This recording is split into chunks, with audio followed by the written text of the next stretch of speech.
with yet another sack, and Heinz Field is in a frenzy.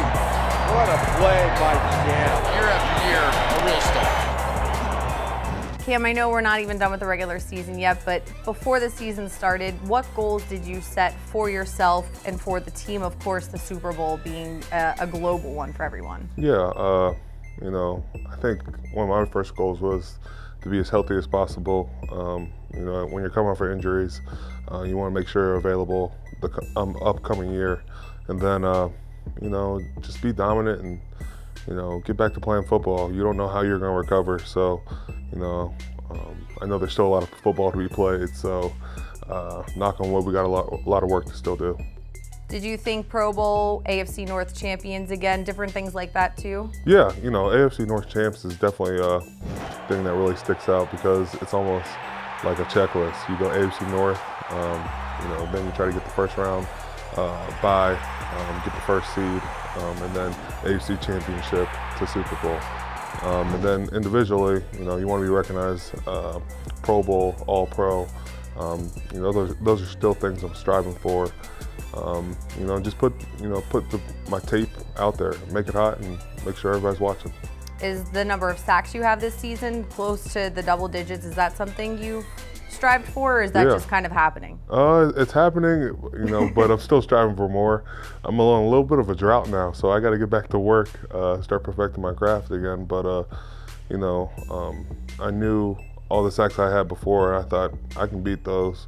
You know, and I just want to set bigger goals for myself. It's Patriots week, but if you go back to last year, it's crazy to think you didn't play against them in the regular season and you missed the AFC Championship. So does this week have extra meaning to you? Yeah, you know, each week we play these teams, and you look at the Baltimore and Cincinnati. I wasn't there for those last couple, so you know, it's extra motivation going into these games because I'm making up for lost time, and I just want to, you know, make up for that. You know, I want to make sure I'm there for my teammates and show that I wish I could have been there for you during those games. Did you watch them on Monday Night Live, or have you just watched film since then? I watched a little bit of them, but you know, we had our D-line dinner, so we were a little bit busy, but we caught the tail ends, and you know, we got to watch it the next day. You know, Dolphins did a good job, but that's not indicative of how they're going to play versus us. You know, we still got to do what we do, and we have to be ready for their best. You know, we know they're coming off a short week, and they want to get that sour taste out of their mouth. So you expect the best Patriots team out there. It almost feels like there's this playoff vibe around this game just because of the two teams and what's at stake. Do you guys treat it like a playoff game, or do you try to treat it as just a Week 15 game? Well, I think all of December gets treated like playoff games because you're gearing up for the playoffs. You know, I think with both of our records, we know a lot's riding on this. We understand that, you know, it's almost a little bit of bragging rights to go into the playoffs, but those are things we've always said. We always said we want the ball to go through Pittsburgh. So if we want to accomplish that, this is a game we have to take care of. You were talking about injuries and being healthy, and just for everybody and yourself included. Coach Tomlin said Joe Hayden would practice this week, doesn't know if he'll be available or not on Sunday against the Patriots, but how much of a boost is that just to see him at practice again and potentially having him back in the lineup?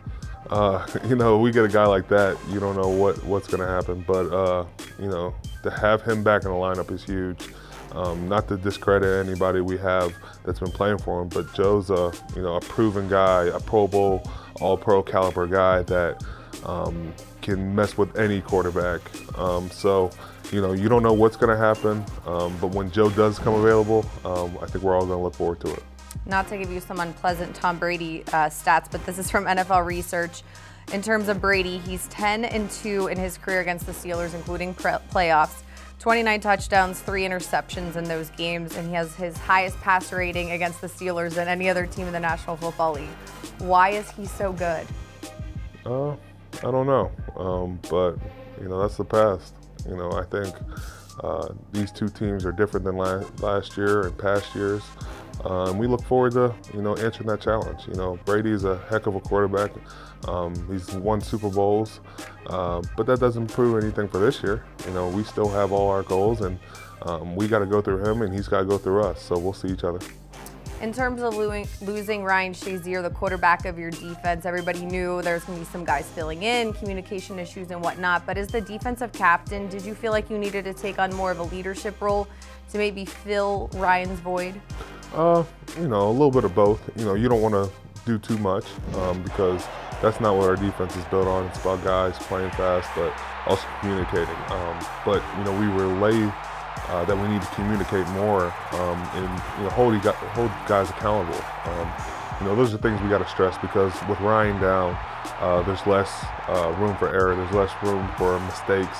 So our execution has to pick up. And, you know, I try to stress that to the group and just keep each other accountable. You guys had his jersey there at Heinz Field. There was the shirts with the number 50 on it, the little touches, just to have Ryan out there with you. James Harrison was in pregame warmups without his shirt. Is that something we're going to see from other players on defense during warmups, or is that just strictly a James Harrison thing? Let's keep that with James for a while. I'm not taking off my shirt. It's a little too cold out right now. You know, we love to honor Ryan. We miss our brother. We wish he could be out there with us. We understand that he's a battle ahead in his own recovery, but you know, there are always little touch remarks throughout the year that we're going to do. Not to say it's going to be game to game, but Ryan's going to know that we miss him.